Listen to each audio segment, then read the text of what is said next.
Hey guys, tonight we're drifting back to a time when moonlight pooled on marble columns, where olive oil lamps flickered in twilight courtyards, and the greatest threat to your well-being might just be a flock of angry, overachieving birds. You're standing at the edge of the Palatine Hill, sandals pressing softly into dry dust, the city of Rome sprawling below you like a dream. Or maybe a slightly chaotic group project that somehow conquered half the known world. It's quiet. Too quiet. The kind of quiet that makes the hairs on your arm prickle. You hear the faint rustle of laurel leaves, maybe the padding of a stray cat slipping between villas. And then, honk, sharp, loud, judgy. The sound slices through the silence like an insult at a Senate debate. That's right. Tonight, it's not about legions or emperors or gladiators. It's about geese. Because, oddly enough, geese once played a vital role in protecting Rome from its enemies. Not the kind of fact they etch on marble or immortalize in bronze, but the kind that somehow, against all odds, worked. So, before you get comfortable, take a moment to like the video and subscribe, but only if you genuinely enjoy what I do here. And while you're settling in, let me know in the comments where you're listening from and what time it is, whether it's 10:04 in Minnesota or 2:17 a.m. in Naples. I'd love to know. Now, dim the lights, maybe turn on a fan for that soft background hum, and let's ease into tonight's journey together. You find yourself standing near the shadowed columns of a Roman villa overlooking the Forum. It's the kind of night Cicero might have penned something philosophical, or a teenager named Gaius might have been sneaking home after borrowing a jug of wine. Rome at night doesn't sleep easily. There are murmurs, smells, garum, smoke, jasmine, and always the lingering scent of public baths mixed with ambition. Somewhere far off, the Tiber murmurs under its stone bridges. The guards are doing their rounds, dragging their sandals along the gravel with just enough laziness to make you question their reliability. And in that hesitation lies the perfect entry point for a rather unlikely hero, the common Roman goose. Of course, back in the early days, think pre-Republican Rome, they didn't rely on geese. The standard alarm system was dogs. Big, burly, fanged things that looked more like lion rejects than pets. The Molossian hound, for instance, was a favorite among the elite. Loyal, vicious, and loud. Everything you'd want from a friend and everything you'd fear in an enemy. But dogs, as it turned out, weren't perfect. They could be bribed, they could be tired, they could be, tragically, asleep on the job. Roman poets even snuck jabs into their verses about lazy dogs and the burglars they failed to notice. Historians still argue whether it was laziness or a series of poorly timed naps that led Romans to consider alternative centuries. But one thing is certain, the goose, once just a barnyard background character, was about to earn itself a marble pedestal. You picture the scene, villas where geese stroll freely, their feathers gently ruffling in the night air. No one's laughing. These birds have rank, responsibility. A patrician might lower their voice around one. A senator might tiptoe. You walk past a courtyard where a family of geese is sleeping on a tiled floor, their necks tucked in, their soft honks vibrating like sleepy warnings. One eye open, always. You wonder who trained them, or if they trained themselves. That's the thing with geese, they're naturally suspicious. The original skeptics. And the Romans? They noticed. A goose doesn't wait to see if you're friend or foe. It assumes foe every time. A burglar in Gaul might creep past a dozen dogs, but disturb one goose, and the whole neighborhood hears about it. Add to that their territorial streak and uncanny sense for movement, and you've got a perfect biological alarm bell. No batteries, no bribes, no moral hesitation. Plus, and this part is strangely poetic, they had wings. Roman rooftops weren't just pretty, they were vulnerable. Invaders, especially clever ones, didn't always knock. They climbed, they used ladders, they tried to drop in unnoticed. A good goose? It'll be on that roof before you finish your first illegal step. Honking, flapping, throwing a full-on feathered tantrum. And they're loud. Not the cute kind of loud, but the "your ancestors will hear this" loud. Even now you can imagine the echo through Roman stone courtyards. The kind of noise that could wake a light sleeping general. Or a light sleeping neighbor, or ideally both.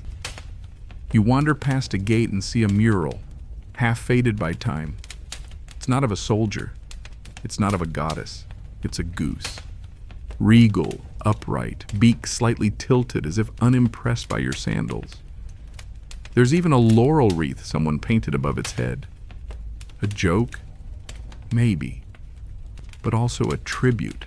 Because long before Julius crossed the Rubicon, before Nero fiddled, before Caesar asked et tu, geese were already watching the walls. You take a slow turn around the villa's perimeter, where shadows cling to ivy-covered walls and chipped statues lean slightly as if listening in, past a crumbling fountain and a couple of sleepy cats ignoring each other. Your eyes land on an older part of the structure. Thicker walls, narrower doorways, fewer windows, defensive architecture. The Romans were many things, but carelessly trusting wasn't usually one of them. Before geese earned their strange feathered fame, Rome had experimented with more conventional solutions to the age-old question of how do we know someone's sneaking up to murder us in our sleep? Their first answer was, of course, humans, guards, hired eyes. You imagine some of them now, leaning on their spears, whispering about lunch, watching the moon more than the roads. Then came dogs, hulking Molossians, snarling Laconian hounds, fierce, dependable, and occasionally distracted by leftover roast boar. The Romans had a love-hate relationship with them. Statues and mosaics all over Pompeii warned Cave Canem, beware the dog. But privately, patricians knew even the best trained dogs had a flaw. They could be fooled. Bread, meat, a kind voice, sometimes that's all it took. And when intruders got clever, the dogs got quiet. There's even a story, one historians still debate, about a disastrous burglary at a senator's villa, where the only witness was a sleeping dog, and the only thing missing was several priceless amphorae and the senator's dignity. But the Romans didn't give up easily. They liked to try things. Wind chimes, trapdoors, even loud floor tiles in critical hallways. A few tried bells tied to tripwires, early Home Alone technology. Most of it was more trouble than it was worth. And yet, the idea of needing a night watch never faded. Rome was growing, and so were its enemies, from Gauls to jealous local rivals to bored aristocrats with too many grudges. The Palatine and Capitoline hills might have been sacred ground, but the Romans knew sacred things still needed guards. You walk beside a length of old bronze fencing, the kind that would have surrounded temple property. That's when you start to notice the symbols etched into the metal aren't lions, they're birds. More specifically, geese. It was here on Rome's Capitoline Hill that a peculiar solution waddled into the spotlight. The temple of Juno Manita, Juno the Warner, stood watch over the city. Dedicated to a goddess already known for her protective qualities, the temple also housed what would become Rome's most accidentally famous security system, a gaggle of geese. To be clear, these weren't just any geese. They were sacred, possibly spoiled, and definitely louder than their size suggested. Fed with care, sometimes dressed with ribbons on ceremonial days, they lived a life most Roman citizens would envy, and they were effective. The temple sat high and proud, difficult to scale, unless you were a determined Gaul with a grudge, which, as it turns out, several Gauls were. In 390 BCE, a Gallic tribe known as the Senones launched an attack on Rome. They stormed the outer defenses with terrifying ease, and soon the city was on the brink of disaster. The only thing left standing between the invaders and total victory was the Capitoline Hill, and a very nervous collection of Roman defenders camped atop it. Night fell. The Gauls were patient, sneaky, probably not too sober. They climbed the hill silently, their weapons wrapped in cloth, their feet careful on every stone. They were moments from reaching the Roman line. The guards, exhausted from endless watch shifts, were either asleep or dangerously close to it. But someone else was awake, or rather, something. The geese honked. One started, then another, then all of them in a frantic feather-fluffing frenzy of noise and flapping. They screamed like only panicked geese can scream, loud enough to wake the gods, or at least Marcus Manlius Capitolinus, a Roman commander sleeping nearby. He leapt to action, sword drawn, heart pounding, probably questioning everything about how he ended up trusting birds, and managed to rally the troops just in time to drive the Gauls back down the hill. Whether it was a short skirmish or a dramatic battle under moonlight, historians still argue. What matters is Rome survived, the Capitoline held, and the geese, they were celebrated, not just thanked, but enshrined in Roman memory. Statues were commissioned, annual processions were arranged, honors were given. The goose went from breakfast option to national symbol of vigilance. The irony, of course, wasn't lost on the Romans. Dogs, the loyal companions of gods and men, had failed. But the goose, proud, loud, and perpetually offended, had saved the day. As you stand there now, overlooking the city's flickering lights, you can almost imagine the faint echo of those ancient honks still bouncing off temple walls. The moonlight glints off the bronze feathers of a forgotten statue nearby, and for a brief second, the past feels closer. Not through the deeds of emperors or armies, but through the irritated noise of a bird doing its job a little too well. You drift along the temple's edge now, toes brushing against centuries-smoothed flagstones, and something in the air changes. It's not the breeze, though there is one, soft and warm, brushing olive branches like a sigh, but the feeling of presence.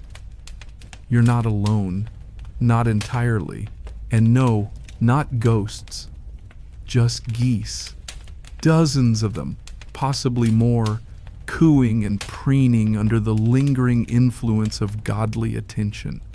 These are no random barnyard fowl. These are the sacred geese of Juno. You watch as one particularly self-important goose waddles past a marble pedestal, glances back as if to say, "That was me," and continues on, leaving behind a small, warm reminder of its presence. Sacred or not, a goose is a goose. So how did they end up here?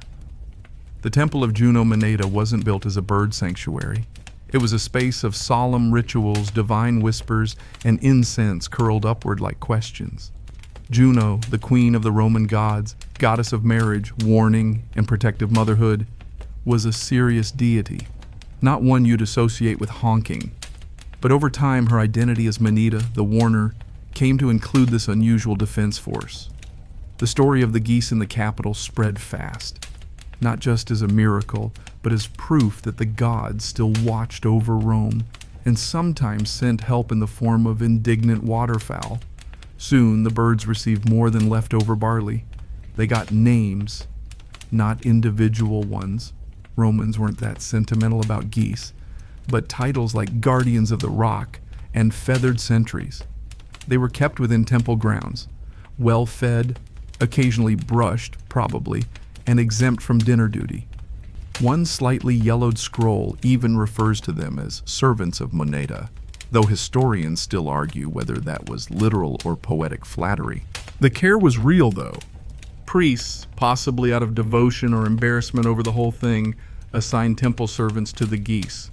They were cleaned, fed select grains, some accounts even mention crushed figs, and given shaded areas to rest during hot afternoons.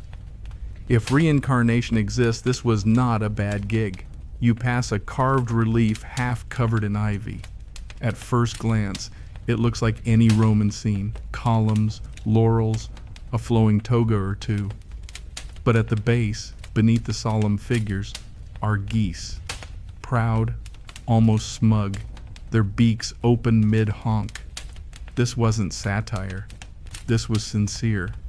Rome had a habit of glorifying what worked, and these birds had worked. There's a lovely absurdity to it, isn't there?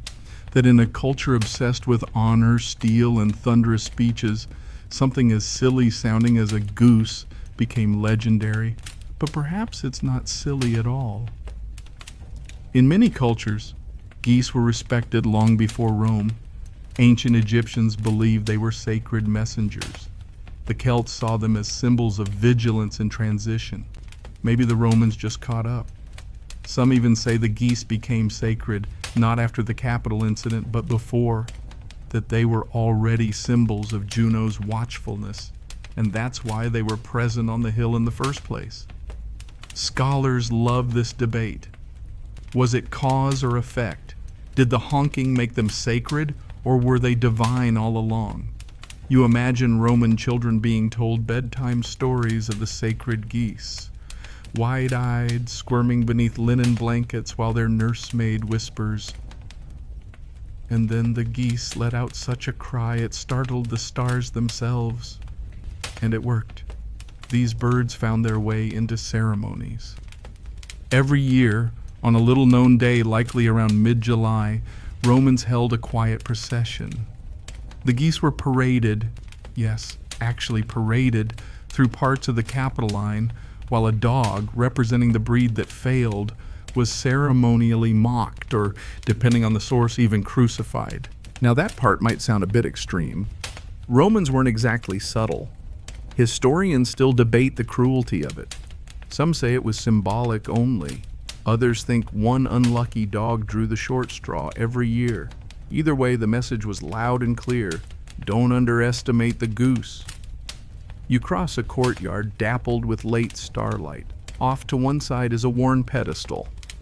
Its plaque is unreadable, but you can just make out a carved beak. Another reminder that for a brief but sincere period, geese were Rome's frontline heroes.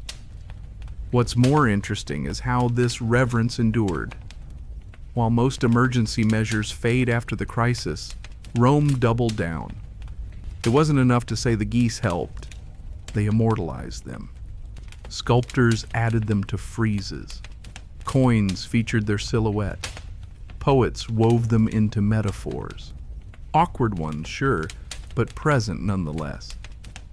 You half wonder if some senator ever gave a speech comparing his vigilance to that of a goose. Probably. That feels like something Cicero would have flirted with. The sacred geese of Juno weren't an accident of history. They were a lesson in adaptation.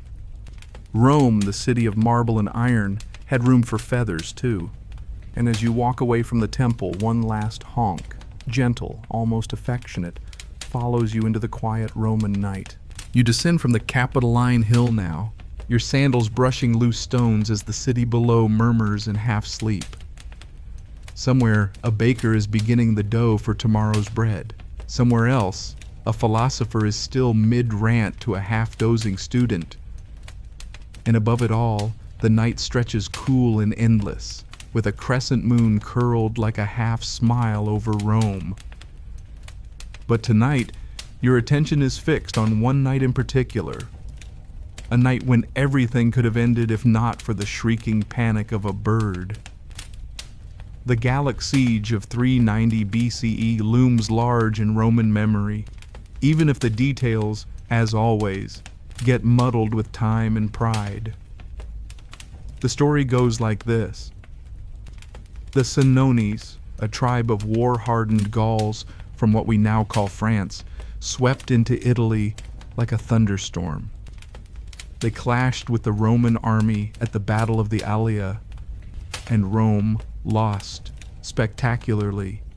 The surviving citizens fled to the hills, specifically to the Capitoline. It was high, defensible, and held the temples. Those who didn't escape hid or were slaughtered. Rome was sacked, looted, and burned, a scar that would haunt the Republic for centuries. You probably wouldn't have survived that, by the way. Most didn't. What's fascinating, though, is how the Capitol Hill holdouts managed to endure. The Gauls laid siege for months. They camped at the base of the hill, lighting fires and taunting the defenders. The Romans, short on food and patience, resorted to tossing down bread, not to taunt the Gauls, but to convince them they had plenty. Rome was already faking abundance. History rhymes, doesn't it? And then came that one night. That quiet, moonless night when the Gauls decided enough was enough. Climbing tools in hand, they scaled the cliff walls on the side least defended. The part that was so steep, Roman commanders assumed no one would dare try it. Classic mistake. The guards stationed nearby were dozing. Not dead asleep, just that eyes half open, military, resting vigilance you see in people who've been awake for too long. They didn't hear the Gauls, or didn't react in time, but the geese did. The sacred geese of Juno Moneta, nesting near the temple above the vulnerable slope, erupted, honking, flapping, screeching, pure feathered bedlam. It wasn't elegant, it wasn't strategic, it was loud. Marcus Manlius Capitolinus, a Roman patrician and soldier stationed on the hill, was roused by the racket. He rushed to the edge, saw figures scaling the rocks, and reportedly, depending on which ancient source you trust, grabbed a spear and hurled one Gaul back down the cliff like a sack of radishes. This sparked an alarm, then a rally, then a full-on skirmish. The Romans, startled but now fully alert, drove the intruders off the cliff. Some leapt, some fell, some were dragged screaming into the dark. The siege didn't end that night, but the Gauls never tried that stunt again. The geese had saved the hill, and in saving the hill, they'd saved the remnants of Rome. For centuries, Roman historians retold this tale. Livy, Plutarch. Even later, Christian scholars couldn't resist. The geese were elevated to legend, and unlike many ancient animals sacrificed for rituals or fed to visiting dignitaries, these birds were protected, pampered, and immortalized. No roast goose on this menu. Still, historians continue to argue whether the story is entirely true. Was it embellished? Probably. Was it invented? Possibly not. Roman accounts, biased though they are, share consistent details. The Gauls did sack Rome. The Capitoline Hill did hold. The night attack was repelled. Whether or not the geese were central or just very noisy background characters is up for debate. But what is certain is that the Romans believed it. They told and retold the story with the reverence of a civic myth. And they built real traditions around it. You pass a marble tablet tucked into the side of an old public building, carved upon it, a goose, wings spread, standing atop a pile of Gaulish helmets, comically triumphant. A bit over the top, sure, but then, this is Rome. The annual commemoration of the capital's salvation involved processions, chants, and offerings, not to Juno, not exclusively, but to the geese. They became living symbols of vigilance, divine favor, and that particularly Roman brand of dignified absurdity. You imagine a Roman child watching the ceremony, clutching their father's hand, asking, "Why do we honor the goose?" And the father, without missing a beat, replies, because it saved Rome, and it doesn't even want a statue of itself. That's true virtue. Later, of course, they did give it a statue. Rome couldn't help itself, and as you trace your fingers along the edge of the carving, you wonder, was it just one honk? One angry goose with a nasal alarm clock voice? Or was it a symphony? A full feathered chorus? Maybe the entire gaggle let loose together, a unified cry against the dark. No one really knows, and perhaps that's why it's lasted so long. Not because of the honk itself, but because of what it represents. A city on the brink, a hill in the shadows, and a ridiculous, wonderful, totally unexpected savior with wings. You walk now beneath an archway carved with fading laurels, your path flanked by toppled columns and flower-choked stones. The quiet is deep, velvety, like the air just before dawn. Somewhere beyond the forum, a rooster gives a confused little crow, too early or too late. You pause, listen. Nothing. And then, honk. Still just a dream? Perhaps. But tonight we're giving that dream its due. So why geese, though? Out of all the creatures that trampled, scuttled, and squealed through ancient Roman life, what made these suspicious sky flappers the unlikely darlings of security? The short answer, instincts. The longer one, let's take a gentle stroll through Roman logic. Geese are naturally territorial. Not, I'll peck you once and waddle away territorial, but I will scream, hiss, charge, and ruin your entire evening levels of commitment. And they don't do it out of malice, it's simply who they are. You walk near their nest, you're an enemy. You breathe too close to their grain pile, enemy. You exist while wearing sandals, enemy. And they don't stop. Unlike dogs, who might bark then pause for approval, geese commit to the bit. Their honks are persistent, repetitive, and engineered by nature or some ancient feathered chaos god to penetrate walls, dreams, and composure. Add to that their exceptional hearing and awareness. Geese don't sleep all the way. They're known to rest one hemisphere of their brain at a time, which means part of them is always alert, like that one overachieving coworker who replies to emails at 3 a.m., except louder and with wings. Historians still argue whether this behavior was actively cultivated by Romans or simply exploited. There's little evidence of formal goose training, though knowing the Romans, it wouldn't be shocking if some poor soul was once appointed commander of the Goose Legion. You stroll past a crumbling villa's courtyard where faded mosaic tiles depict a goose mid-hiss, wings outstretched. Not as a joke, as a warning. Now, of course, the idea of using geese as security seems quaint, almost comical. But in ancient times, the choice made sense. Geese were already part of the Roman domestic ecosystem. They herded them, ate them well, the non-sacred ones, and used their feathers for stuffing and quills. Integrating them into defensive routines wasn't a leap. It was an upgrade.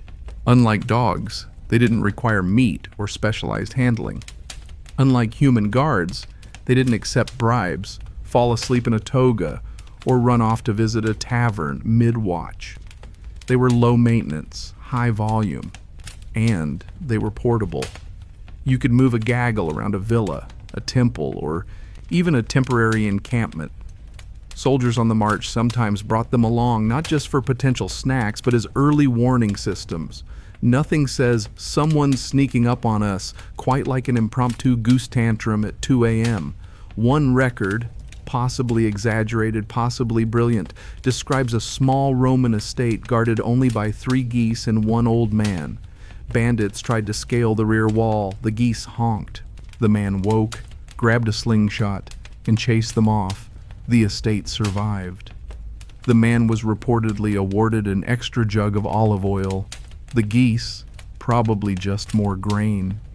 There's also evidence that certain elite homes in rural Italy kept specialized goose breeds, larger, louder, slightly more aggressive. Whether they were bred that way or simply fed stories of Capitol Hill glory is unclear. But it's not hard to imagine a patrician boasting, "These are direct descendants of Juno's flock." Of course, not everyone was thrilled by the birds. Contemporary Roman writers, especially the crankier Stoics, complained about the constant din of temple geese. One even wrote, "They cry warning of danger even when the only danger is the sunrise." Still, even skeptics had to admit they were effective. Even Pliny the Elder, who rarely let absurdity escape without comment, grudgingly acknowledged the value of the goose's sharp ears and sharper tongue. He also included them in his natural history, not as pests, but as animals of notable instinct. And in Pliny's world, that was practically a love letter. As you round a quiet corner, the breeze shifts, bringing with it the faintest scent of hay and something faintly sweet, crushed barley perhaps. You imagine a pen somewhere behind a villa, moonlight glinting off downy feathers, beady eyes scanning the dark like tiny suspicious searchlights. And it wasn't just the elite or the temple priests who valued them. Some small farmers began using geese to guard their flocks, especially young lambs or piglets. The geese weren't expected to fight off wolves or thieves, but they would scream about it, which gave the farmer a head start. That's all security ever really is, right? Time enough to run, hide, or shout something Latin and dramatic. There are even scattered references to geese being used on merchant ships, tied near the goods, ready to screech at the sound of unfamiliar footsteps, floating alarms, bobbing gently, glaring at pirates. Did it always work? Of course not. No creature, no matter how grumpy, is perfect. But more often than not, the Romans found that if something could honk a city to safety, maybe it deserved a little respect, or at least a decorative wreath once a year. You pause beneath a sycamore tree, its limbs brushing the roof of a silent villa. Somewhere behind the wall, a rustle, then the unmistakable honk of a goose reacting to a moth. You smile. The city sleeps, but the geese, they're watching. The marble under your feet is worn smooth, polished by centuries of sandals and perhaps a few errant goose claws. You've wandered into what once was a bustling merchant's courtyard, a place for gossip, grain contracts, and the occasional very loud disagreement about olive oil taxes. But tonight, it's quiet, except for the soft swish of your tunic and, in your imagination, the occasional distant honk. Now let's take a moment to imagine what the real mechanics of a goose-based alarm system looked and sounded like. Not the myth, not the marble-carved symbolism, but the boots on the ground, feathers on the floor reality. Because for all the legends and divine associations, someone had to actually deal with these birds. You picture it, a Roman estate at dusk. The villa's brick walls glow amber in the fading light, and shadows stretch long across the atrium. Somewhere, servants are snuffing torches, and dinner smells. Lentils, garum, toasted barley, drift lazily through the air. And outside, in the narrow space between the perimeter wall and the grain store, a small army of geese, ruffled, muttering, judging. This wasn't slapdash poultry placement. There was thought in it. Goosewatch had to balance visibility, movement, and above all, volume. You couldn't tuck them away in some quiet corner. You wanted them to be just alert enough to catch the faintest noise, but not so agitated they started honking at a leaf falling the wrong way. Historians still argue how the birds were arranged, whether in small groups patrolling open courtyards or in locked pens with open-air grates. One clay tablet from a rural villa hints at night tethering with grain reward, which sounds like the world's oldest employee retention strategy. Some wealthier Romans even built designated goose galleries, narrow stone platforms just under the second-floor eaves, elevated, breezy, and out of reach for thieves and kitchen boys alike. The birds could move along them freely, observing the property like very judgmental gargoyles. And make no mistake, when they sounded off, it was chaos. Not one neat honk, but a full chorus. Clattering wings, flapping bodies, beaks snapping like miniature thunderclaps. You don't just hear alarm geese, you feel them. Somewhere deep in your chest, in your bones, in the part of your brain that screams, "Wake up, there's a problem and it's feathered." You pass a cracked marble bench etched with a feather motif, likely a subtle tribute to a particularly noisy generation of guardians. There's a tiny inscription too, faint Latin scratched almost as an afterthought. Silentium mentitur, anser veritas est. Silence lies, the goose tells the truth. Quaint and deeply Roman. In fact, one military historian, writing centuries later with perhaps too much wine and not enough restraint, once compared a honking goose to a battlefield trumpet. It signals danger, and it does so without orders or hesitation, which is probably the most generous way anyone's ever described a bird screaming at a squirrel. The comparison isn't too far off. Geese were loud, yes, but also directional. Their panic pointed toward the threat. A thief scaling the left wall? That's where the noise came from. A fox creeping along the garden? Honk volume will guide you like a feathery GPS. No batteries required. You imagine the guards responding, half asleep, sandals thudding on mosaic floors, cloaks billowing as they grab torches and stumble toward the sound. Sometimes it's a real threat. Sometimes it's just a hedgehog. Either way, the geese do their part, and they didn't stop once the humans showed up.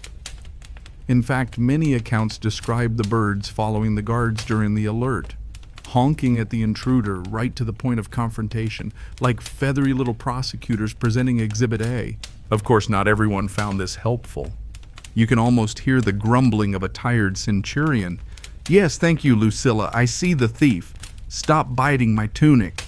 But deep down, even the crankiest soldier knew they owed the birds more than they cared to admit. Some commanders even wrote them into the watch schedule. Not formally, of course. There's no military codex listing goose sacred third shift perimeter.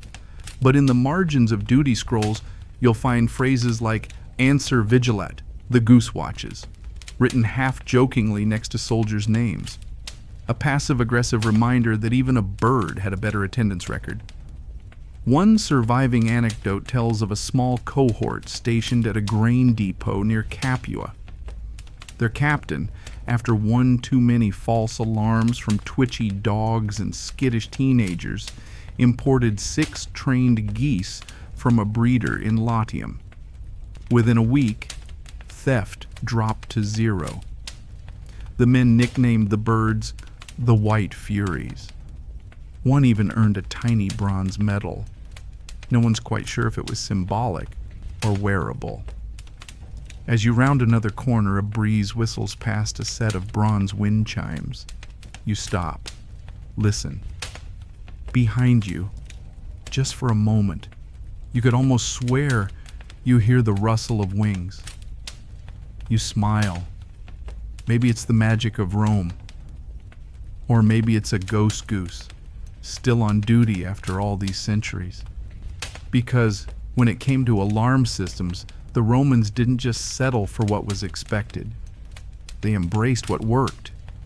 If it flapped, honked, and screamed like its life, and yours, depended on it, it earned its keep. The dogs slept. The guards blinked. But the geese? The geese clanked armor with their clattering bills. You pass through a narrow gate now. hinges long, seized with rust, ivy curled like script around the iron, and step into a modest side garden, where the remains of a goose coop linger in time-worn stone outlines.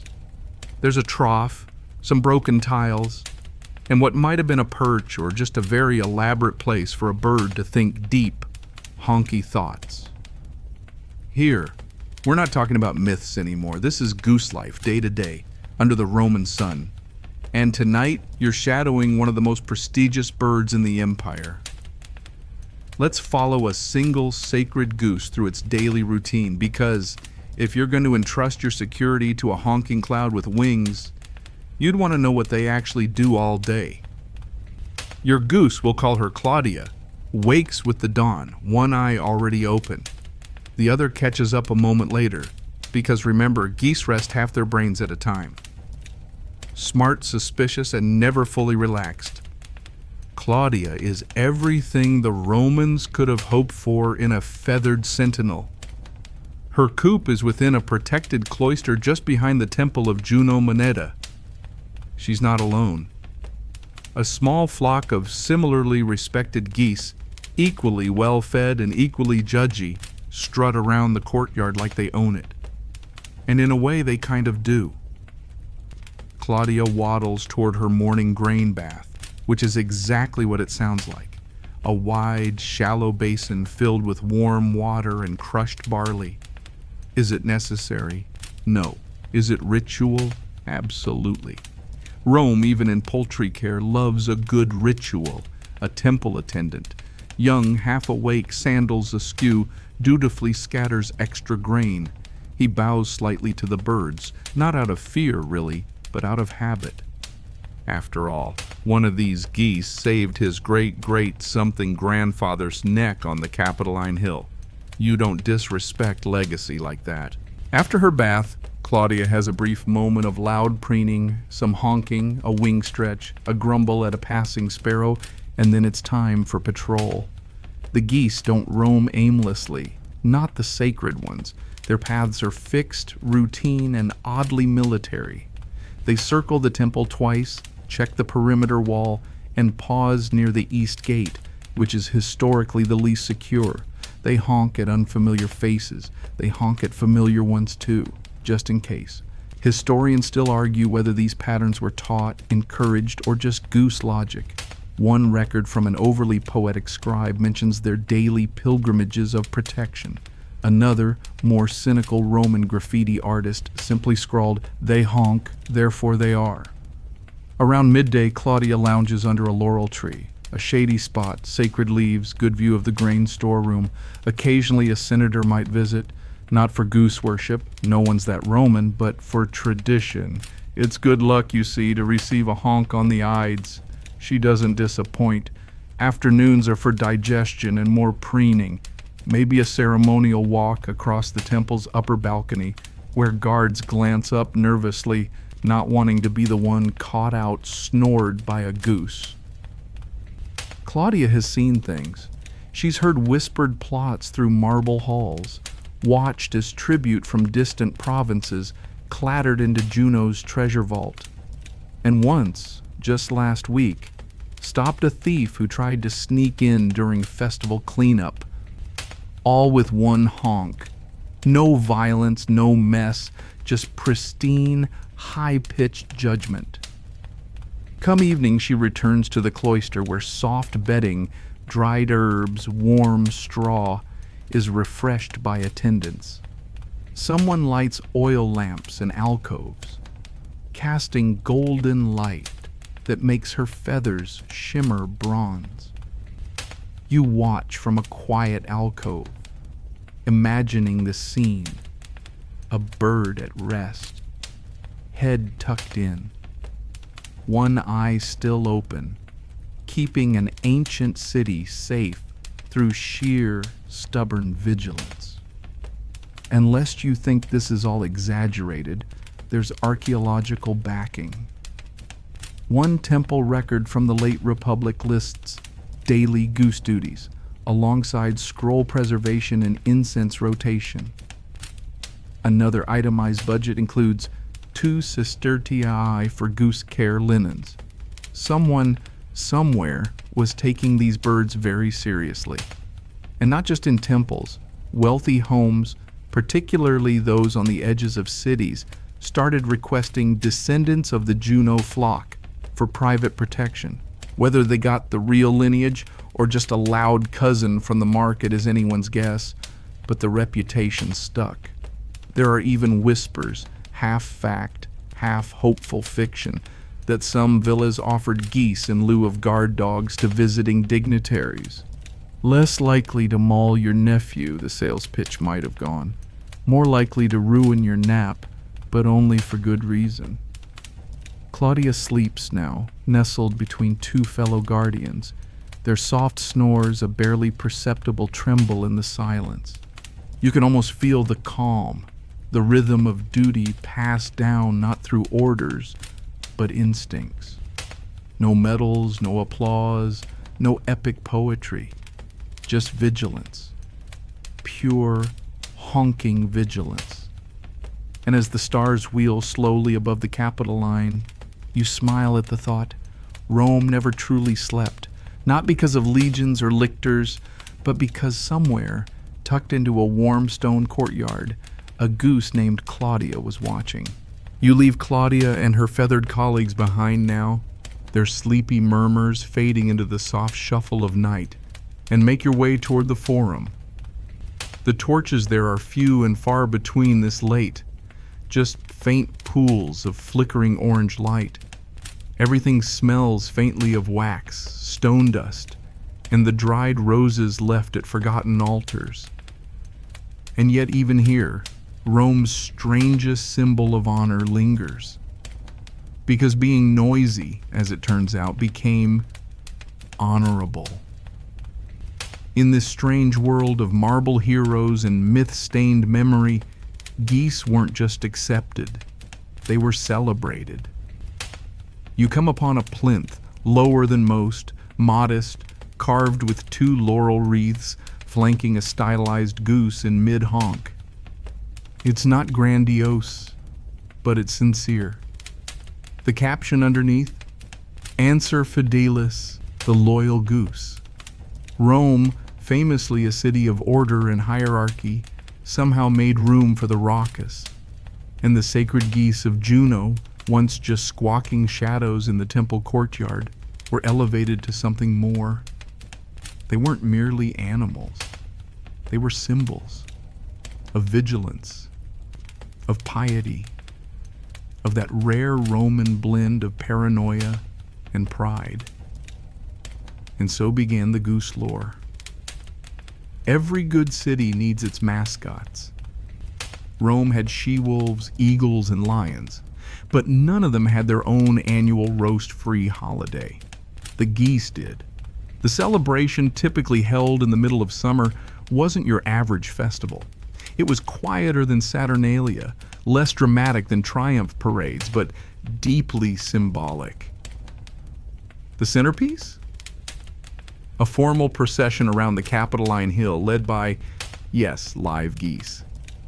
Crowned with little garlands of ivy and escorted by temple acolytes, the birds were paraded past cheering citizens. And then came the twist. A single dog, symbolizing the original sleepy watchdogs who failed their post during the Gallic siege, was mocked, scolded, or ritually punished. The punishment changed over time, sometimes symbolic, like placing the dog in a cage of shame, sometimes more grim. Some sources suggest crucifixion. Others argue this was exaggerated or metaphorical. Historians still argue whether it was satire, ritual scapegoating, or genuine vendetta against sleepy canines. You walk past a market stall closed for the night, its awning flapping gently in the breeze. A painted sign above the counter reads, "Guard geese sold here, true offspring of Juno's flock."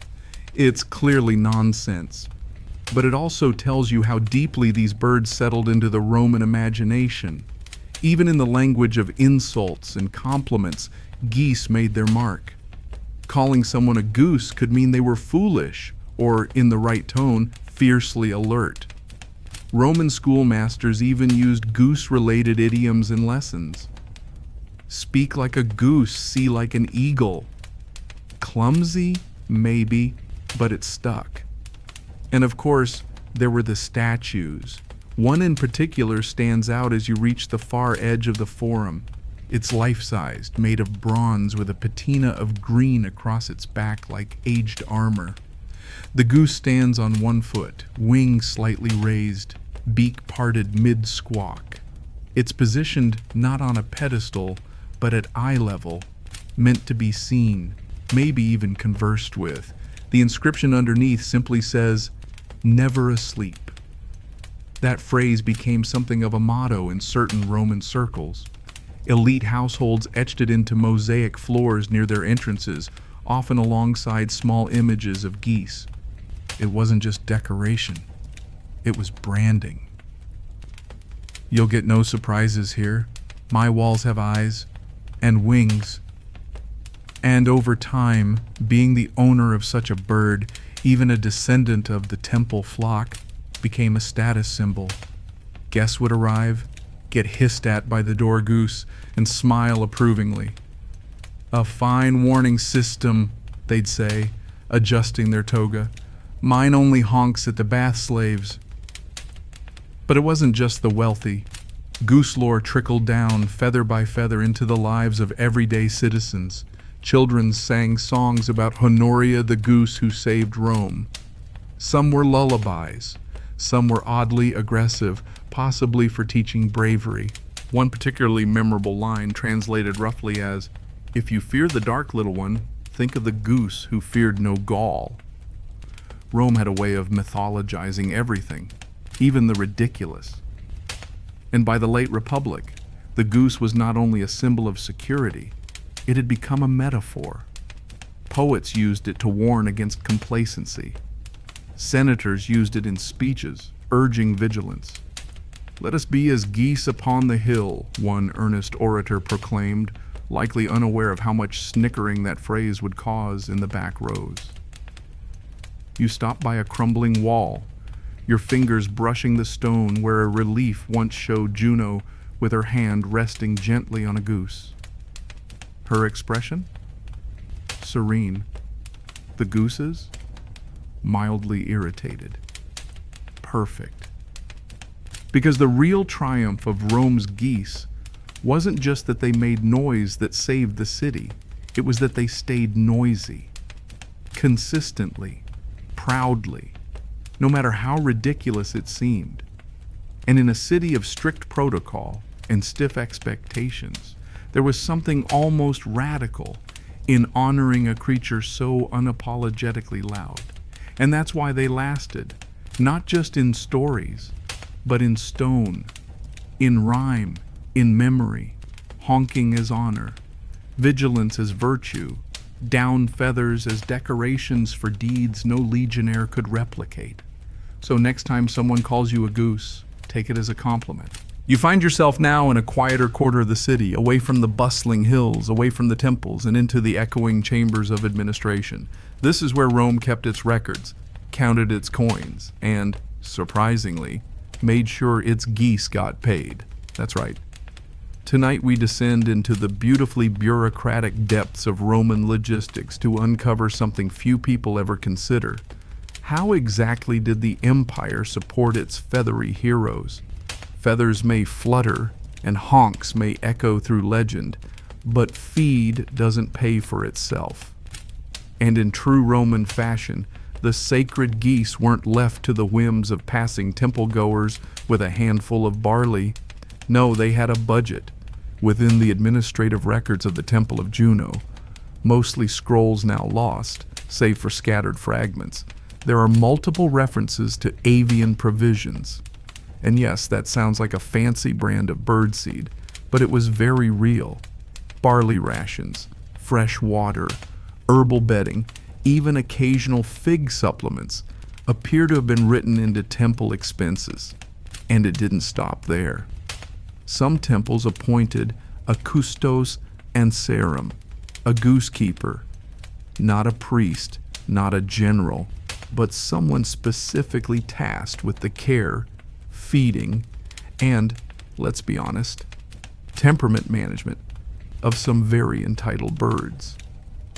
You imagine the role now: a middle-aged Roman with a good pair of sandals, a perpetually grain-dusted tunic, and a growing suspicion that the birds are mocking him. Every morning he checks their perches, counts their droppings, makes sure none have wandered too far toward the priest's lunch. Historians still debate whether these goose keepers were volunteers, enslaved persons, or paid servants. One surviving inscription, found in a storeroom niche, mentions Servius, keeper of the sky guard, followed by a scratched image of a goose and, curiously, a wine cup. Maybe a reward, maybe a warning. But the birds themselves weren't just sustained, they were accounted for. Census scrolls from certain estates list livestock down to the feather.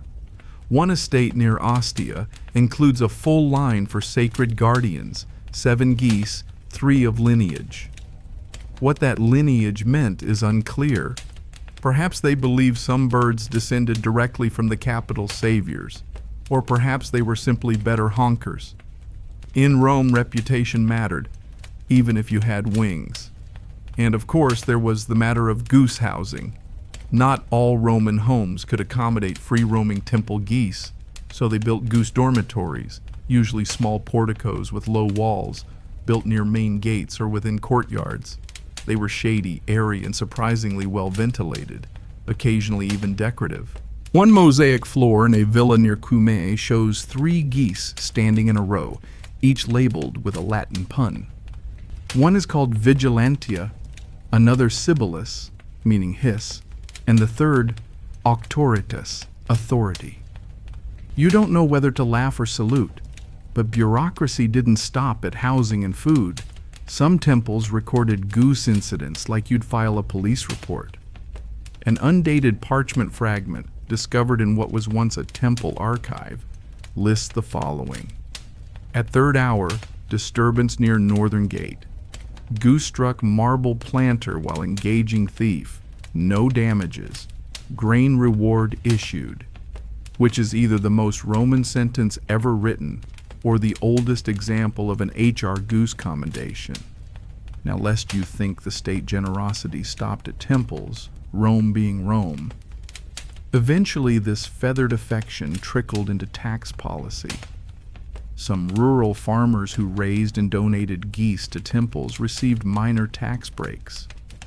Not full exemption, but a reduced grain levy.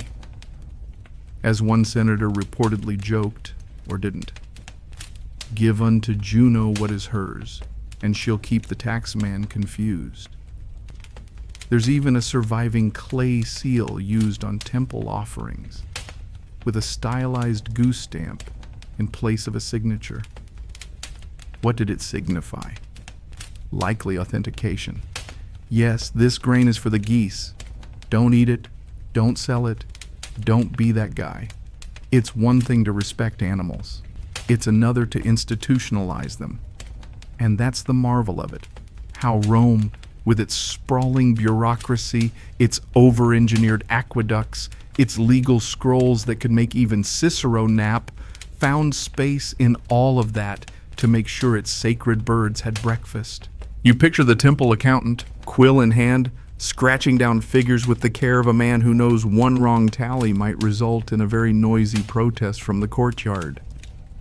A goose in Rome wasn't just a symbol.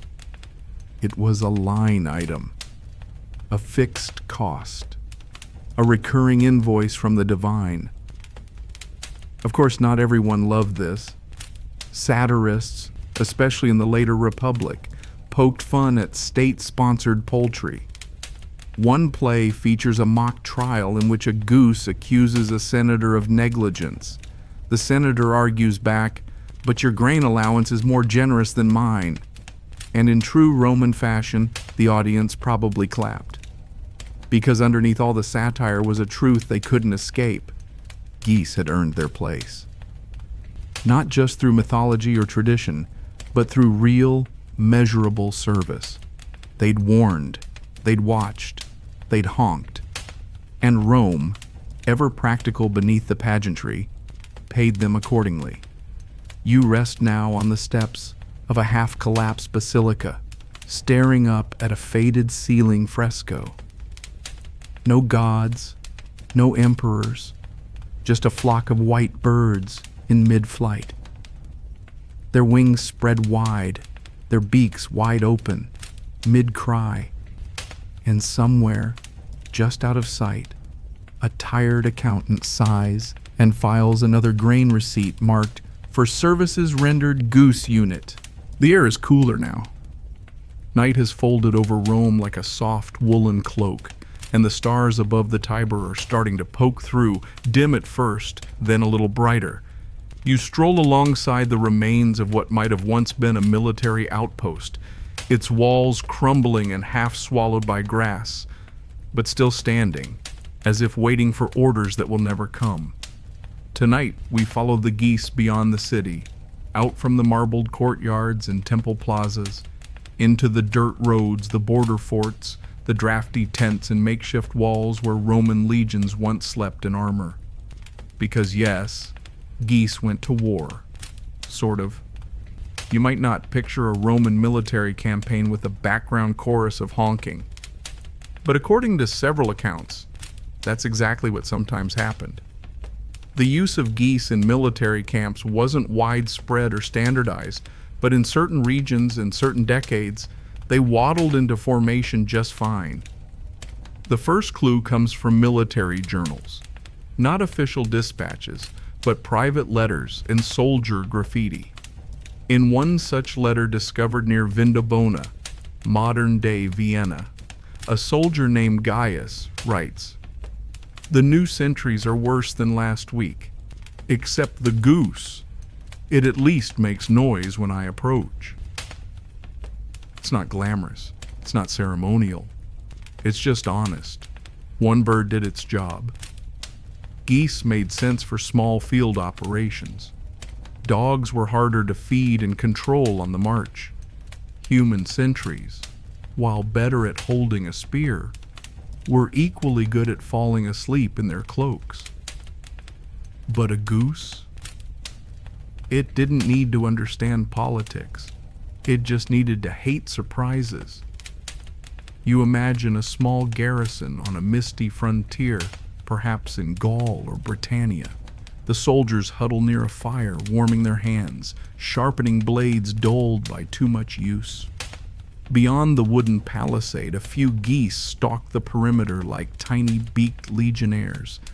They aren't pets, they're employees. Their job is simple: honk if anything moves. And move things do: foxes, brigands, overly confident squirrels. A honk doesn't differentiate, but that's not its job. It alerts, it alarms, it buys you time.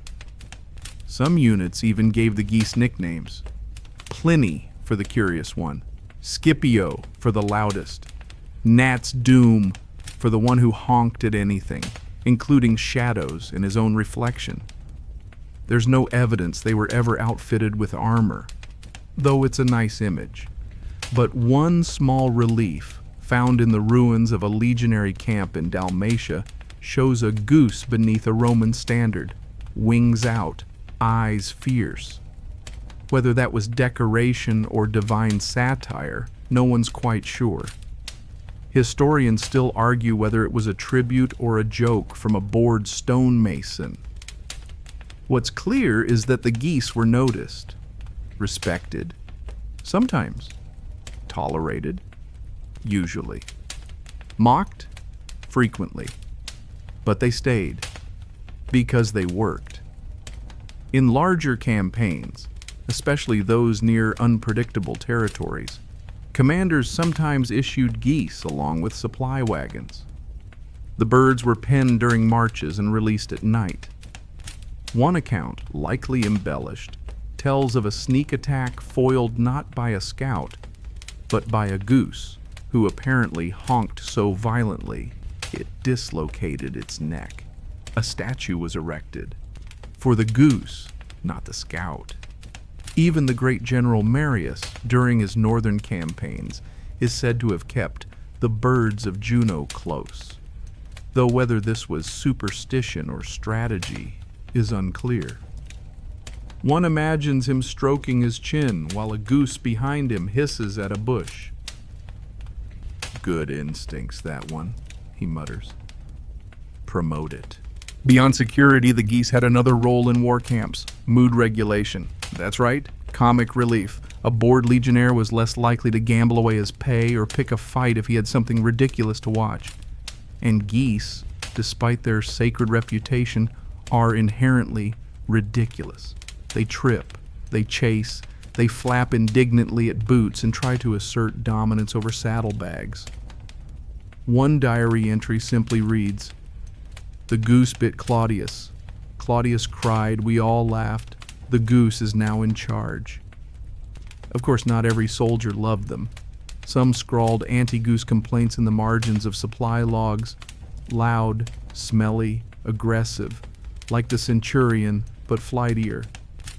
But they earned their place, especially during long campaigns where monotony was broken only by dice games and alarm drills.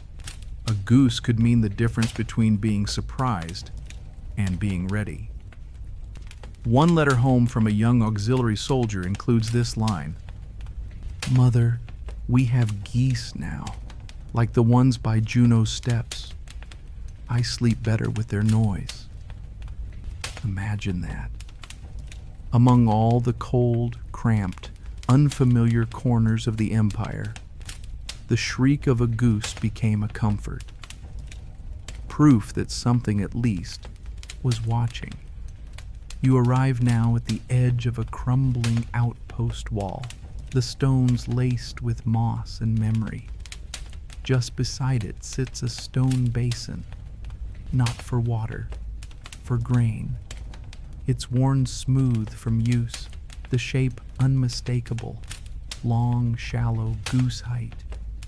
The army had its own rituals, its own ways of remembering what worked.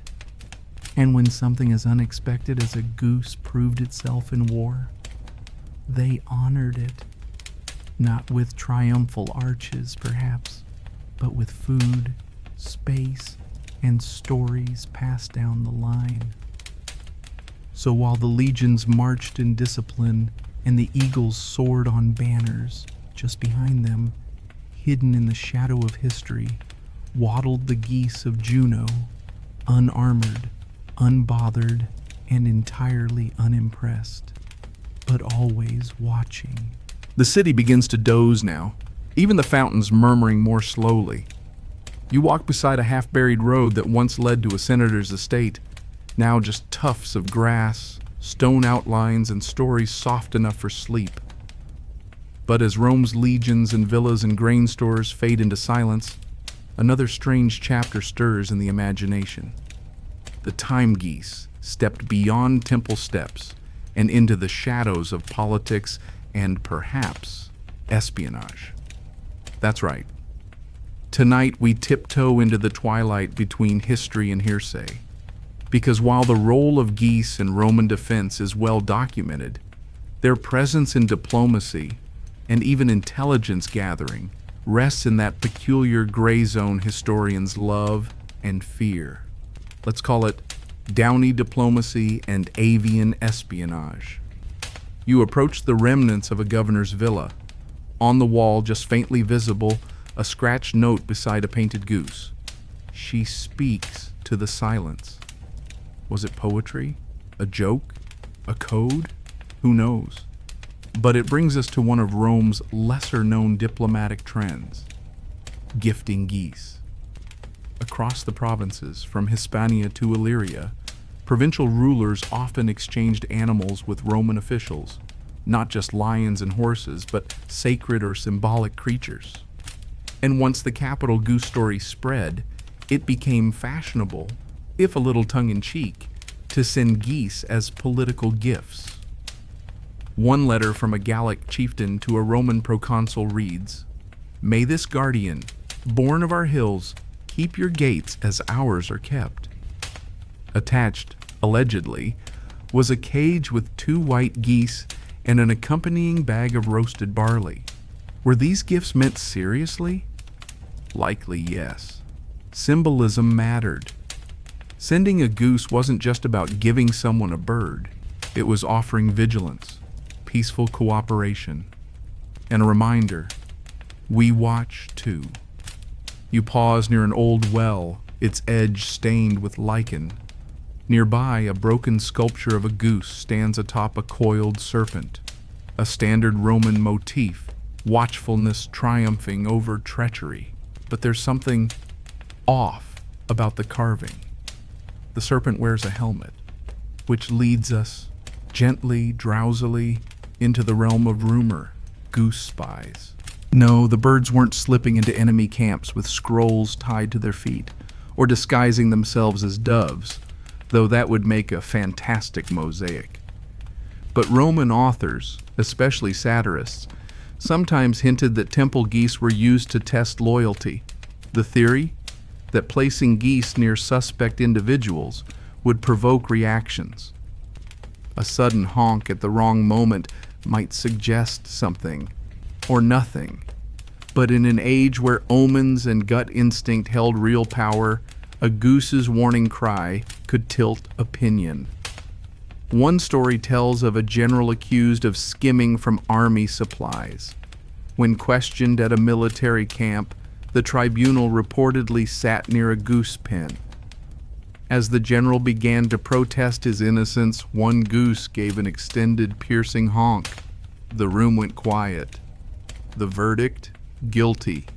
Historians still argue whether this anecdote is metaphor, satire, or the earliest known case of goose-assisted court testimony.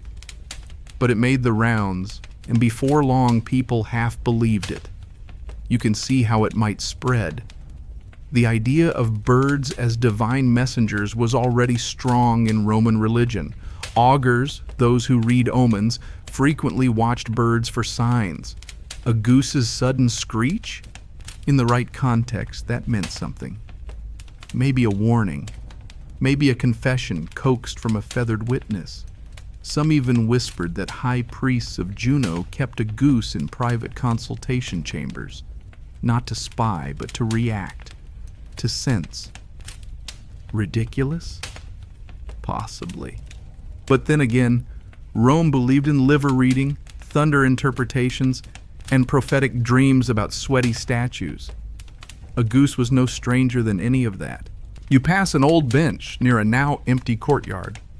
Someone long ago etched what looks like a military cipher into the stone. And beside it, a goose feather. Real or carved? You can't quite tell in the dim light, but it fits. There's even a theory, popular among fringe scholars and midnight storytellers, that during times of great unrest, temple geese were moved secretly between sacred sites, acting as omens in motion. Their presence either calmed riots or stirred fear, depending on who saw them and where. In one riot near the Forum, a single goose appeared atop a wall just before the mob dispersed. Did it honk? Did it simply stand there, serene and full of ancient judgment? The records don't say, but the people left. Maybe out of awe, maybe out of confusion, or maybe, just maybe, because no one wanted to be shouted at by a bird that might be working for the Senate. The tales grow sillier as you go. A goose at a Senate dinner who bit a foreign ambassador, clearly diplomatic commentary. A goose who honked every time a corrupt grain official entered the Forum. A goose who supposedly predicted a solar eclipse by refusing to eat the day before. Did these happen? Maybe, probably not. But Rome is where myth and municipal management always held hands. So as you wander past the edge of the Forum, with its silent pillars and fading stars, remember this: the line between sacred animal and state functionary was blurrier than anyone admits. And in a city that revered symbols, the humble goose, sometimes gift, sometimes omen, sometimes accidental interrogator, was more than just a bird. It was a feathered diplomat, a honking lie detector, a guardian of truth cloaked in down. The city grows quieter now, as if even the gods themselves have rolled over and muttered, "Just 5 more minutes." You tread softly along a narrow alley lined with cracked marble tiles, their designs faded, their edges worn round by centuries of footsteps, some military, some priestly, and perhaps now and then webbed. It's here in this hushed hour that we must confess something uncomfortable. Despite the parades, the poems, the statues, and the stories, geese weren't always perfect. They were loud, yes. Proud? Certainly. But even the most sacred sentries had their off days. And tonight, with the moon slung low like a laurel wreath above the skyline, we explore what happened when Rome's feathered defenders failed. Not often, mind you, but often enough that their reputation, while legendary, comes with a few goose-shaped footnotes. There's a story, recorded in several versions, all frustratingly vague, that describes an attempted burglary at a minor temple in southern Latium. A pair of thieves crept over the walls under cover of night, their sandals wrapped in cloth to muffle every step. No dogs barked, no guards stirred, and, crucially, no geese honked. According to one version of the tale, the temple's geese had been overfed earlier that day. In celebration of some obscure feast, the birds were reportedly stuffed with roasted barley and fig mash. Too full to care, too sleepy to move, the thieves took 2 silver idols and escaped. The next morning, a priest found the geese still asleep, dreaming perhaps of better grain. Historians still argue whether this story is a satire, a parable, or a subtle critique of temple maintenance standards. One scribe simply wrote in the margin, "Even vigilance may nap after lunch," but Rome noticed there were consequences. In this case, the priest in charge of the temple security was fined, a minor fee but symbolically devastating. He lost his title of Vigilator Avium, Watcher of the Birds. Rumors say he ended up reassigned to inventory scrolls about tax law in a musty basement. His replacement? Not a person. A very underfed goose. Then there's the curious case of the traitor goose. No one's quite sure whether this is pure satire or a cautionary tale, but the account survives, scrawled in irregular script on the wall of a ruined tavern near Pompeii. "Beware the one who feeds both thief and guard, for even a goose may bite for bread." The tale goes that a certain goose, name unknown, was bribed, not with coin, obviously, but with honeyed grain. A burglar had noticed the goose's position on a balcony wall and, over several nights, left offerings. By the 5th evening, the goose not only didn't honk, it reportedly bowed its head as the burglar climbed past. Completely false? Almost certainly. But the story stuck. In later texts, you'll find jokes about selling out like a goose with honeyed oats. The phrase, "anser perfidus," faithless goose, even found its way into slang. The deeper lesson, of course, was not about geese at all, but human trust. It reminded Romans that even the most dependable watchman, be it man or bird, must be maintained, respected, and occasionally reminded why they're there. There's also evidence that some geese simply aged out of duty.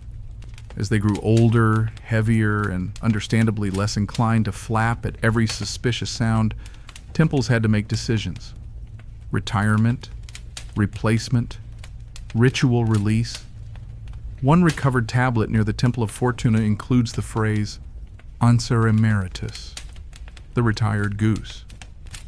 Whether this was a formal designation or a joke by temple staff is unclear, but the idea of a sacred bird being honorably discharged is deeply, delightfully Roman.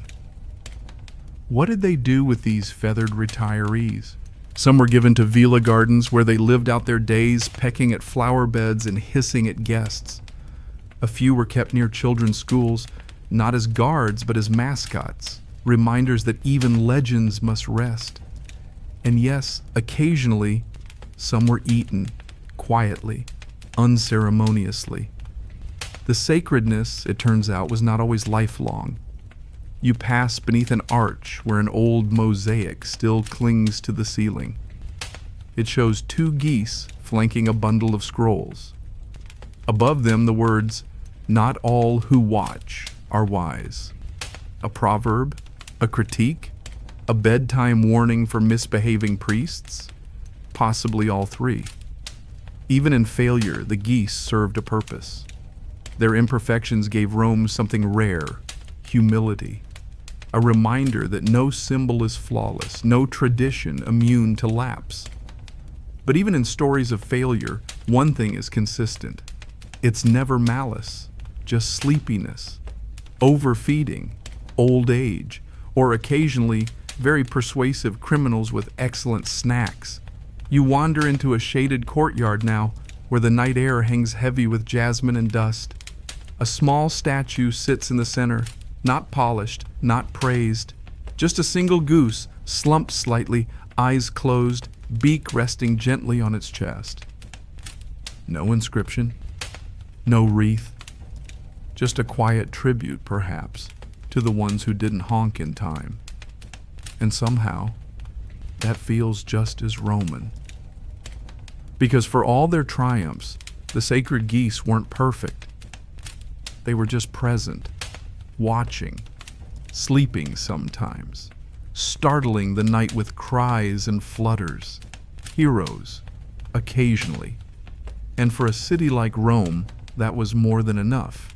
You're deeper in the city now, following a lane where the walls seem to lean in on you, ancient stones soaked with centuries of stories, soft footfalls echoing as if Rome itself is listening. And maybe it is. Because tonight we wade into a realm Rome cherished almost as much as power and grain. Argument. Not the shouting kind, though they had plenty of that. The scholarly kind. The let's interpret the statue 17 different ways over wine and forget the actual question kind. Because, as with most things Roman, even the goose story, beloved, polished, and paraded, was not immune to scrutiny. You step into what remains of a library courtyard. There's a mosaic on the floor, faded but unmistakable. A goose mid-honk, surrounded by laurel leaves. It looks noble, ridiculous, and slightly smug. Perfect. But here's the thing. For every statue, poem, and procession, there was always someone in a tunic and sandals whispering, "But did it really happen like that?" Welcome to the academic flap. Let's begin with the basics. The Gallic siege of 390 BCE. The story that launched 1,000 honks. Some historians accept it wholesale. They point to multiple Roman authors, Livy, Plutarch, Cicero, all referencing the same event. Gauls sneaking up, sleepy guards, honking geese, salvation, but others not so fast. A few skeptics argue that the entire goose moment is suspiciously convenient. One writer from the late Republic, name lost sadly, but quoted in fragments, referred to the story as a fable, retold until it hatched from stone. His point? That Rome loved symbols, and what better than a humble animal becoming divine protector through sheer volume? Historians still argue whether the goose moment was literal, symbolic, or post-disaster PR. Was it a clever bit of myth-making to ease the sting of the sack of Rome? After all, the city did fall. The Capitoline holdout was a minor salvation in the grand mess of defeat. Some say it wasn't about actual geese, but a metaphor for vigilance, an image crafted later to reassure citizens that their sacred spaces had divine protection. Or, as one slightly bitter scholar from the 3rd century CE put it, The goose did not honk, but we needed to believe it did. Then there are the logistical debates. Could geese really detect quiet, cloth-footed intruders climbing stone? Would their calls truly be distinctive enough to raise the alarm? Counter-arguments fly like feathers. Supporters say yes. Geese have exceptional hearing and territorial instincts. Detractors argue that temple grounds would have been noisy, with geese honking regularly, making a real warning indistinguishable from their standard dramatic flair. And what about the role of Marcus Manlius Capitolinus? He's the hero in most versions, roused by the geese, leaping into action, personally tossing gulls down the cliff like sacks of grain. But here too, things get murky. Some accounts suggest Manlius was already awake, that the honking merely coincided with the gull's approach. Others argue he was the one who pushed for geese in the first place and orchestrated the entire thing as a theatrical demonstration of divine favor. And of course, a few think the geese were never there at all, that they were added later like dramatic spice to an already simmering stew of semi-true heroics. Yet despite all this debate, because of it perhaps, the goose endures. And oddly, so does the conversation. In the libraries of Alexandria, in bathhouse debates, in whispered tavern talk, scholars dissected every detail. Why a goose? Why not a raven? Did Juno really care about poultry? Can you cite your source, Publius? You smile, imagining two toga-clad scholars gesturing wildly at each other while a goose nearby honks at both of them, entirely uninterested in the academic significance of its role in urban defense. The best part? Rome loved this kind of debate. They wanted their myths to be picked apart, not to destroy them, but to give them layers. Ambiguity meant richness. Discussion meant relevance. In fact, one symposium, held during the reign of Augustus, featured an entire panel on the role of divine animals in the civic narrative.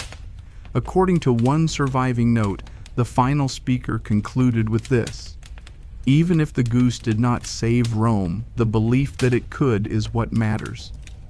Which, let's be honest, is the most Roman ending imaginable. You rest now on a stone bench in that same courtyard. A gust of wind kicks up a scattering of olive leaves, and somewhere in the distance a bird cries out.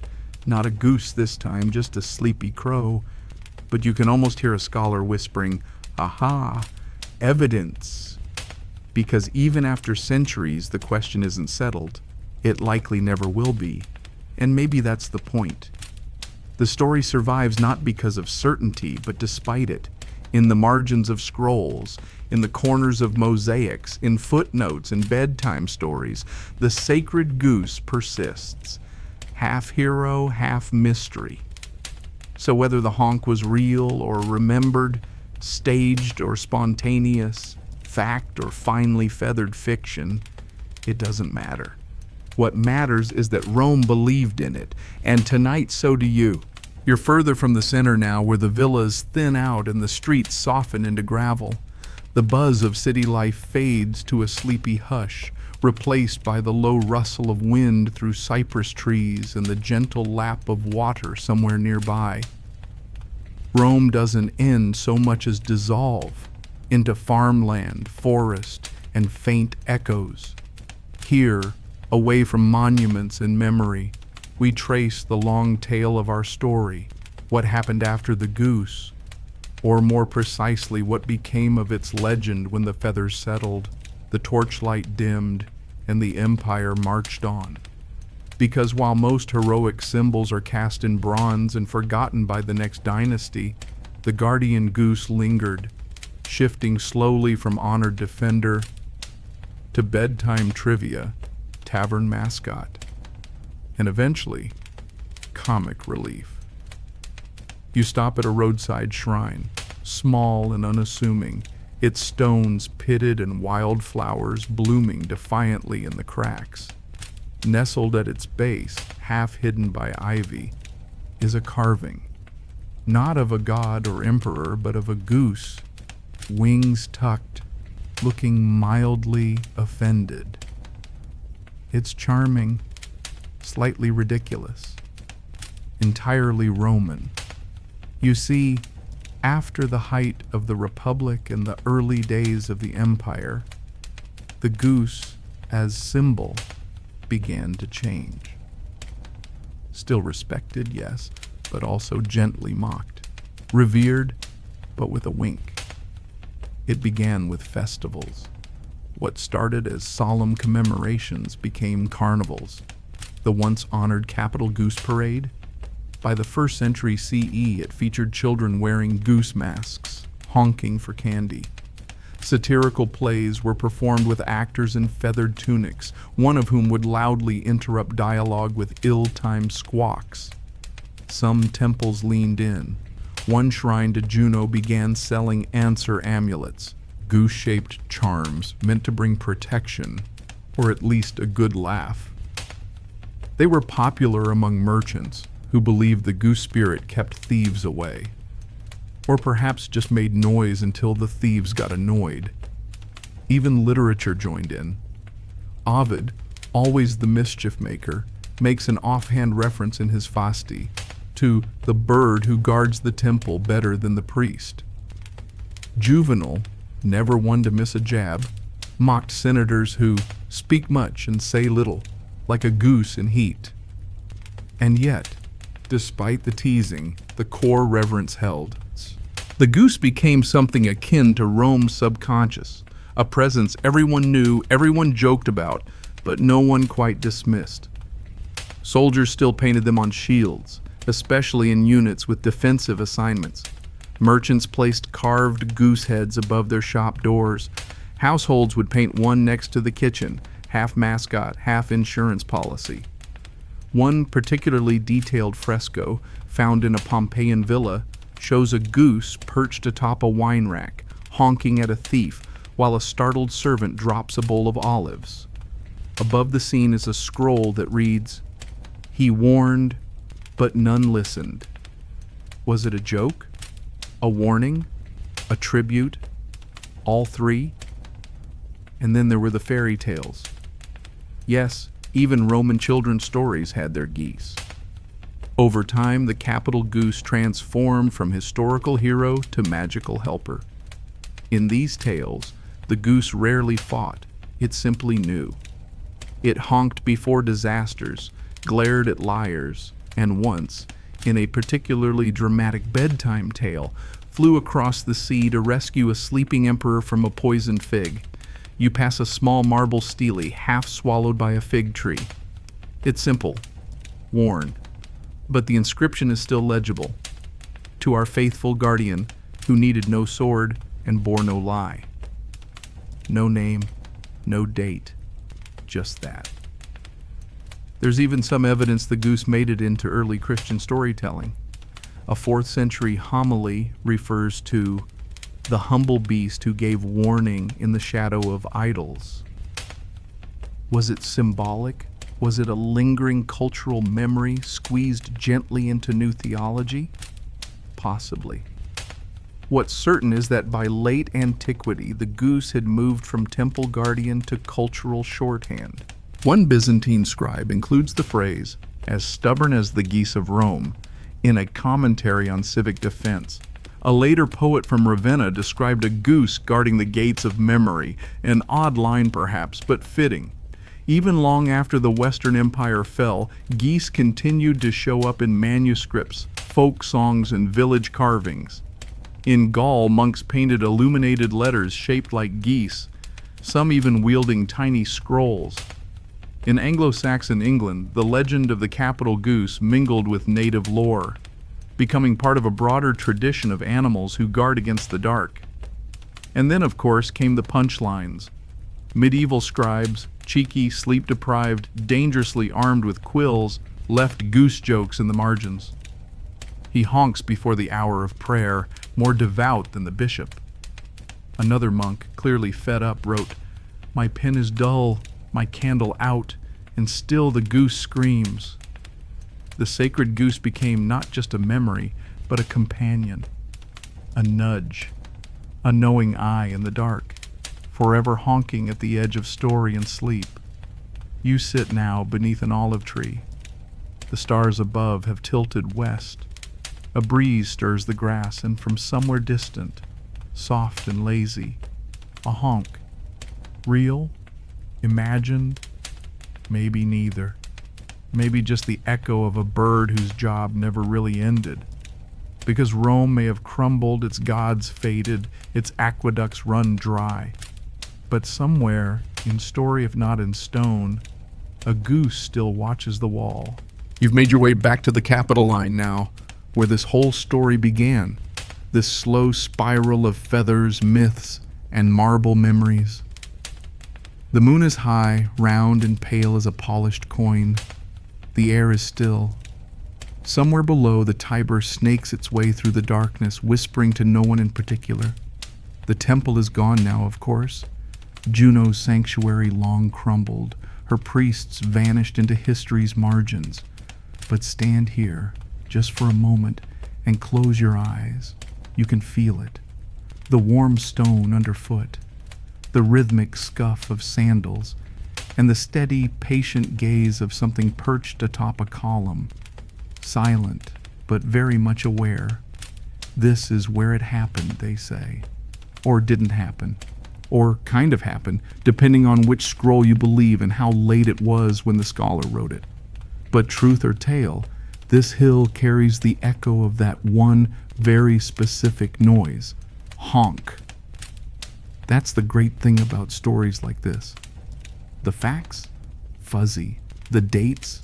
Argued endlessly. But the image, the mental picture of Rome nearly undone by invasion and saved not by spear or strategy but by an indignant waterfowl, is perfect. It lingers, even now as you stand in this wind-kissed silence. You imagine the scene. The guards are asleep, or close to it. The torches flicker. The air holds its breath. Somewhere below, shadowed figures creep up the slope, weapons wrapped in cloth, feet trained to silence, and above them, ruffled, grumpy, feathered, a goose. One eye opens, and that's all it takes.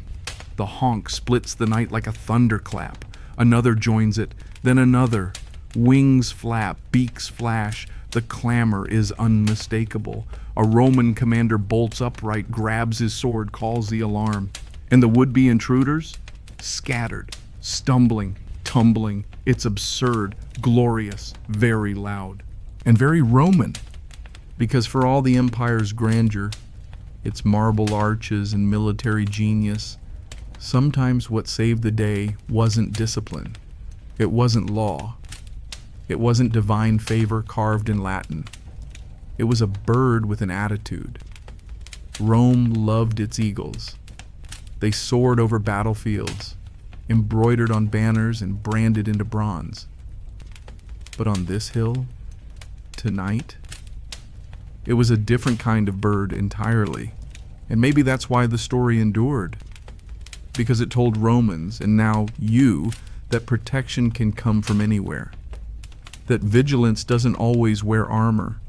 That sometimes the gods whisper through feathers and fury. And even as centuries passed and the city changed, the story of the geese refused to die. It honked its way into legend. Not because of how dramatic it was, but because of how small, how human, how oddly plausible. You take a seat on the worn stone steps, now more moss than marble.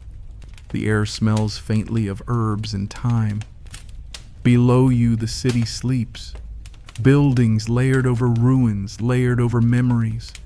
And maybe, just maybe, a goose still waddles through the dreams of Rome, forever patrolling, forever honking, just in case. And now, let it all fade. The flicker of torchlight in stone halls, the soft scrape of sandals on marble, the sudden burst of wings in the night. All of it slowly dissolving like breath in the cool air.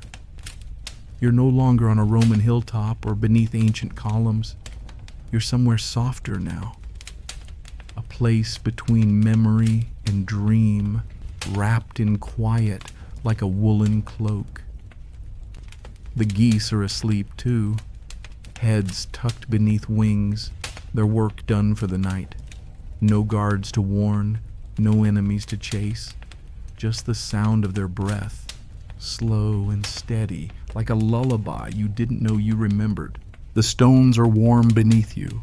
The stars are still, watching.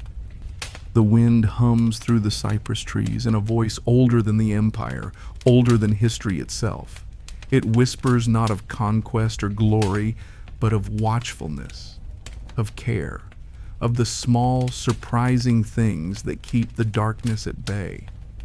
Let the images drift now, the clatter of hooves, the murmur of the Tiber, the creak of an ancient coupe d'or, all growing quieter, all melting gently into the edges of your mind. There is no danger here. Just quiet sentinels in the dark, beaked and soft and strangely proud. They're still watching, but now, for you. So close your eyes, let your thoughts stretch out like a slow river and drift gently into sleep, knowing that even in the vast, crumbling heart of old Rome, someone or something was always awake, just in case.